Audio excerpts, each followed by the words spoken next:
Hi guys, how are you?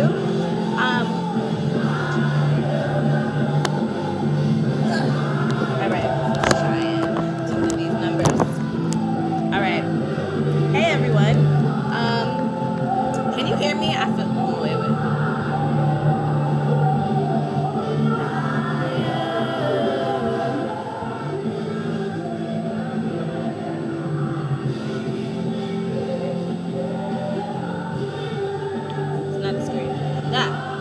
Alright, so I'm finishing up my morning worship and I thought I'd share a little bit with you. And I'm going to do the topics. First of all, let me say that a lot of people have been like, why are your videos only 10 minutes? I like them when they're 30. Well, the only reason that these are 30 minutes is 10 minutes is because, first of all, I wanted to see if I could do it. And secondly, it's just for the topic, so I'm just kind of blowing through the questions that I get a lot, popular questions. So there's no need for this to be a 30-minute, because the 30 minutes is when I'm like talking about something and then I go on a tangent, and you guys know how I do. So just bear with me. So when I get through the viewer topics, or when I feel like I've answered enough questions, then I'll go back to the 30. And so since I said I was going to do a series of them, you know, my time is very, very, very short these days. Woohoo! The Philippines is this week. Yes, I'm so excited. And oh my gosh, so I was reminding one of my schools that, hey, I'm not going to be in on Friday because I'm going to the Philippines. They were like, what? School's closed. I was like, really? She was like, oh yeah, and it's closed on Wednesday too. So I have like an extended vacation. I wish I'd have known that, because I would have stayed a day in the Philippines, not for ministry, and just chilled in the Philippines. And I'm sure they probably have closed my size. So I'll look into that and see what I can come up with. But yeah, so who knew? I have an extra 2 days off. So yeah, let's jump right into it. Oh, and Singapore. So everyone wanted to know, like, what was the end of the video. I didn't know that it chopped that much, because when I reviewed it, it didn't chop on my computer, so I don't know what that was about. But the Philippines, or wait, no, Singapore, all these countries. Yeah, no, I was saying that I'm going to remain in Korea until God is finished doing whatever he wants to do with me here. But my end goal is to live out my last and dying days in Singapore. I want to become a Singaporean. I really love their government. I really like just their morale, like how they view life. And one of the pastors, Pastor Joseph Prince, who is awesome. If you're a believer and you don't know who he is, I need you to type his name. Like, stop this video, type his name into the search box on YouTube. Just type in Joseph Prince Sermons 2011. Like, he is the bomb. Like, he has such a clear understanding of God's grace and the gospel, and it's plain and it's edible and it's simple and it's, you can apply it like right away. So I've been following him for like 4 years, and his church is also in Singapore, and I feel led in my heart to go and just serve, like whatever they need, like just to serve that ministry. So yes, that's what Singapore was about, is that I will live in Singapore, because one of the questions was, will I ever move back to the US? And I said no, I will go back and visit, and I will have houses there, I will do business there, but I will live in Singapore. Okay, I'm like, my screen is slowing, so I don't know if it's skipping or not, which would be really funny because that'd be the second time. Okay, here we go. Shout outs: AFO827, Soraya, SYRIAH 91, Celestial 81186, Telly 91484. I'm hoping that's a 4. Goth Baby 6, and Ms. Porta, MIZZPOTAH. Alright, one of the questions was, what's my favorite spots here in Tokyo? Favorite spots, my city. I really like Busan. I learn something new about it every day. I really, really like my city.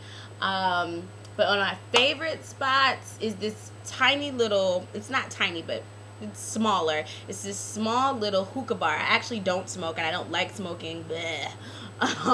But there's a hookah bar, and I just love the setup. Like, you go down into it, and it's a giant like lake pondish thing they have with candles floating and everything. There's like no lights. Everything is all by candlelight. It's like a winery also, and everything is like giant pillows on the floor. It's really, really nice. It's just totally chill. That's definitely one of my favorite spots to go. I just like to go, enjoy company, laughs, people. It's really great. That's in Ulsan, actually, the old city I used to live in. Let's see, in Daegu, let's see, favorite spot to go. I really, Oppa, he always takes me to really awesome places. So wherever he is, I totally like love going to hang out with him, and it's always a story, and it's always something like heritage Korea. It's really great. So a lot of little nooks and crannies in Daegu. They also have beautiful scenery there. I love the movies, so anywhere the movies is cool. Favorite spots. I mean, I think the hookah bar place is probably like my favorite place to go. And there's probably some more. I didn't really put a whole lot of thought into this question. There's probably more that I can't tell you about. Oh, there's an underground theater right by my house, like 2 subway stations down. It's an underground theater. It's really high. I love that because it's like you would never know that it was there till you knew that it was there. It's great. And they do like indie theater, and I love that. But movie theaters. What can movie theaters. Okay, so Korea as a society is very selective. As I told you, it's very boxed in. And the thing about the theater, actually I was just talking to my friend about it, they don't show black movies here at all. Like, not even a little bit. The only time you will see a black actor is if they are in a supportive role and a very, very small role. There have been several major black films that have hit the airwaves in the States that I've had to download and or like go on base to go see because they don't like black people. I mean, it's not, there's no like anything else behind it. Like, they can't, I don't think they can process a wealthy black person in the lead role. They just can't, they can't do it. So anyway, there are no black movies that come here. So in the theaters, you're mainly only going to see mainstream white movies here. Where the whole cast is white. That's it. So I was shocked when Iron Man came because, you know, the second supportive role in the second or third Iron Man was a black guy, and I was like, oh my gosh. Do y'all know he's black? I don't think so. So the theaters are cool, but I mean, the movies are in English. They have the English movies are in English, and they have Korean subtitles. Although I would like to, some of the Korean movies that they show look really good, and I wish they had English subtitles at the bottom. I would love to go watch those, but they're in Korean, and I don't think I know enough Korean to follow along. I would just do like I do when I watch Korean TV, which is make up stories. Like, oh, she looks like she's saying this. What can the two societies learn from each other? Wow, a lot. That's a 30-minute video. But to hit the highlights, I think from the West, Koreans can learn acceptance, and they can learn creativity, and they can learn individuality. Totally. I think Korea would be a phenomenal country, and they really could just like take over the world if they wanted to, if they had their own sense of individuality, but they don't. And they can also learn manners. They can learn not to be rude. They can learn human respect. And they can learn from our mistakes of racism, but instead it's filtered into their society, so it's kind of unfortunate. What can we learn? I think by the same token, they do have a certain amount of human respect, but it's just not the way that we have it. So their form of human respect, I think we can learn from that too. I think their drive, they have like crazy work ethic. Like, they could be out till 6 a.m. and be on time on the dot at 7 a.m. at work. That's awesome to me. So definitely their work ethic, their sense of community. Everybody's uncle, everybody's auntie, everybody's grandma, you know, older brother, younger sister. I think they really have a familial connection, and I think that's a beautiful thing. So those are the highlights. Of course, as I said, that's a whole other video because there's so many more. Will K-pop... Oh, will K-pop end? I don't know. Like, it's really holding its own right now. Kind of like when pop music first hit the scenes in the 80s in the U.S. It's still going on right now. So I think this is kind of their time to I think K-pop is a representation of the younger generation breaking out of the box from the old folk music, ta-da-ta, and the other things that they're used to. So I think K-pop will be around for a while. Asian as an accessory. Okay, that is another 30-minute video. Like, it literally gets under my skin when I hear people say, oh, I can't wait to get an Asian guy, or I can't wait to get an Asian girl. Dude, how about you just love who loves you? Like, I really, like, Duck Duck Moose, I think is her name. She's just a really great channel if you haven't visited. She's black, but her husband is Japanese, like from Japan. And he's hot, by the way. She's pretty too, but I mean, her husband is like, whoa. He looks like a Asian model guy. Anyway, he's a glass blower. Cool as that. She said something that really, really stuck out to me, that really made me respect her. She said, you know, I have a lot of people that watch my channel because I'm married to an Asian guy and I talk about AMBW. She was like, but I married him not because he's Asian. I married him and he happened to be Asian, and I really, really respect that. And I think that more people should have that perspective on relationships. You shouldn't be with someone just because of their color, just like you should not be with someone just because of their color, which I'm smiling right now because you guys know I did that whole anti-Nigerian video, and yeah, that was totally wrong of me to do that. But it's cool. I mean, we grow, we learn, and I really prayed about it. I was like, God, this is my prejudice, this is it. And he totally fixed that for me. He said, it's cool, you can change if you want, by the way. Side note, plug for God. If you can change from any situation if you want to. So that's my view on that. And it's true. I hate to see, I really have to make a video about this. I hate to see, and I'm over my 10 minutes, dang it. But I hate to see, you know, these busted guys. And it's not about physical appearance, but they're also jerks, just inside they're jerks. But because they have this Asian or this Korean girl who doesn't know any better, she's totally naive, on his arm, you can't tell him he's not the king of the world, but she's an accessory. He's not really into her. It's just, oh, I got an Asian girl, and she's only with him because he's white. You know, like, that really, really bothers me. And they're not all like that, but it is a lot of them like that. A lot. And guys in the military, too. Like, they pick up Korean women, you know, like an accessory. And vice versa. There are girls who say, oh, I got an Asian guy. I got a Korean guy. And it's like, well, is that why you're with him? Like, I don't know. I don't like that. But Asian as an accessory, thank you for that. And I will make a full video. K-pop killing the mainstream? No, I don't think so. K-pop is the mainstream right now.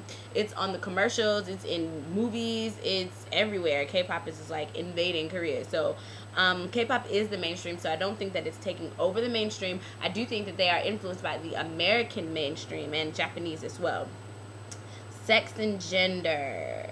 Oh, roles in Korea. Okay, so in Korea, this is my last one. Shame I'm 12 minutes. I was speaking kind of slow today, right? It's because I'm tired. I'm so tired. Crazy. I think my stress level is up because of the Philippines. So I've been up like late emailing and making sure everything is together. For that. Sex and gender. Okay, so sex is taboo. People don't talk about it, but clearly it's happening because there are adoptions from single parents. The abortion thing is really getting out of hand here. So obviously, sex is quite here and present. They have DVD bongs, and we all know what goes down in those. I go because I like the movies, but I know next door they're getting it in. So there are plenty of places to have sex. Young people are absolutely having sex, but again, the taboo things, they don't talk about it, just like homosexuality or anything that may be a red hot issue button in the States. They don't talk about it here in Korea. They just like ignore it. So sex is definitely here. Prostitution is here. Absolutely. So sex is not like, this is when you first come here, on the surface, Korea presents itself as very, very conservative, but it's very, very not even in the long run. It's not at all. But they do have a great wall of, oh, we are prim and proper and conservative, and oh my gosh, don't show your shoulders and da da da da. But then, you know, the winter time comes, and I've seen more underwear and vagina than I could muster in a lifetime. Seriously. And I used to like women. I'm like, over. No more vagina. No more vagina. Like, because their skirts are so short. So when they sit down on the subway, or when they walk up the stairway or whatever, it's like, really? Dude, you really? Come on, man. You didn't feel the air? You didn't, your vagina's gonna catch a cold. Your coochie will catch a cold. Like, it's crazy. So they're not as conservative as they put off that they are. But if you visit, it feels very conservative. But after that first 2 or 3 months, you really start to get a hold of Korea. It's not at all. So that's the dealie with sex. They just don't talk about it. It's taboo. It definitely is alive and well. Here, and gender roles. 98% of the women here, I'm totally pulling that statistic out of my tail, but it's a lot. But 98%, I'd say, of the women that I know, have come in contact with, and have heard about, are at-home moms. That's their role. Their role is to go to college, find a man, get married. Or if you find a man before college, that's cool too, because you're going to be an at-home wife. Which, I mean, I suppose it's fine if that's the role you want to play, but I don't think a lot of it is by choice. Or it's by choice, but they think that what else should a woman be doing other than cleaning the house and taking care of kids? Like, what should you be doing? What could you be doing? But it's sad because when I talk to my friends who are women, and they, you know, I talk to them like, hey, you know, oh, what did you want to do? You know, they always have these really beautiful dreams, and it almost kind of crushes me to hear, you know, I wanted to be a writer, I wanted to be a professional golfer, I wanted to be this, I wanted to be that. And actually, one of my friends, her mom is a professional golfer, and you know, she gets a lot of flack because she's not an at-home mom. So for society, like her friends in her community, give her a lot of slack. So yeah, that's kind of sad. That many of the women feel like society says that's their role. They should be at home cooking and cleaning, and so that's what they do. So that is the role of women. And whenever we do career day, like, what do your parents do? Everyone, all my kids, and I have over 100 some odd kids. Oh, my mom's they don't know the word for homemaker, but that's what they know. My mom works at home. And then you say, oh, what does your dad do? He works at a company. That's it. He works at a company, or there are a couple of school teachers, like professors at colleges, but mostly he works at a company. And I always think, like, how big is Samsung? Like, how big is LG? How big is Hyundai? Because everybody and their mama, well, not mama, everybody and their dad works at these companies. Like, what? So, and they can't tell you what their dad does. They just know he's a company worker. So that's what you do in Korea, okay? You go to school, get a company job, get a wife, and she takes care of the house. That's what they do. So I've answered all the questions. I'm at 17 minutes. Oh, I'm 7 minutes over. So thank you so much for watching. Mwah. I'll see you guys later. Bye. Have a good day. What's up? So I'm eating.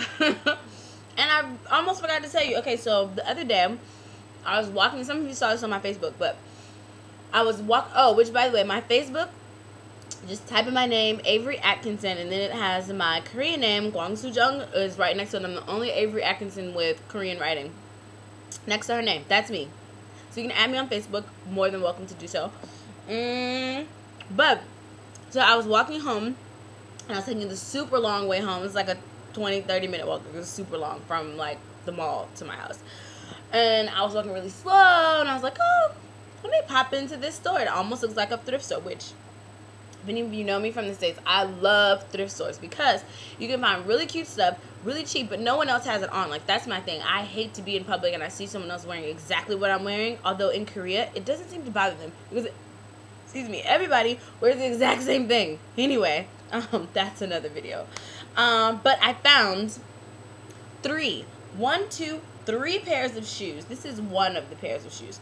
Brand new, like never been worn. Well, I wore it yesterday now, but never been worn before me. Brand new pair of shoes. How cute are these, right? It's a nice little velvet shoe. It's so super cute, and it looks cute on. I'm actually going to put it on for you so that you can see it. I'm super excited about these shoes. Okay, out now. Let's see. It's on. How can you see? Can you see that? I don't think you can. Hold on, wait. Maybe there. Maybe no. Maybe you can't. There. How cute is this shoe? It wears so good. Also, it wears absolutely cute. Okay, so anyway, there's that shoe, and then I got 3 pairs of shoes and 2 purses. 3 purses? 2 purses. I think this is one of the purses. It's a clutch. How cute. Nice little clutch, right? You just throw it on and skedaddle out.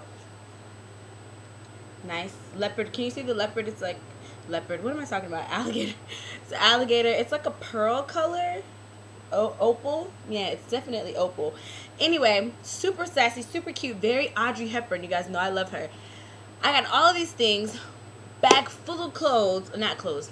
bag full of shoes and purses for 20,000 won, which is roughly 20 American dollars. Are you kidding me? I was so excited. So I had to share just a quick glimpse at my new loves. Okay, I hope you have a great rest of the day. Bye. And maybe you can find some shopping deals too. They wear better when they're a good deal, right? Talk to you later. And they had Audrey. I was so stoked. Like, I was like, oh my gosh. And so I had to buy it too. Again, this was all for $20. How cute is this? And it's got like American, like throughout the book, it's got like American, can you see that? Over here, over here. Wait, it's hard to do this backwards. Yeah, over here. It's got like American pop things, like that were controversial. And I wonder about this one.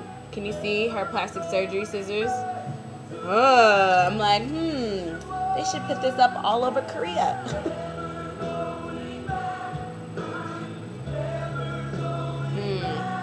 It's a great picture. It's a really great picture. Anyway, yeah, I'm really excited. Super duper duper excited about this notebook. Ciao Bella. Cheers.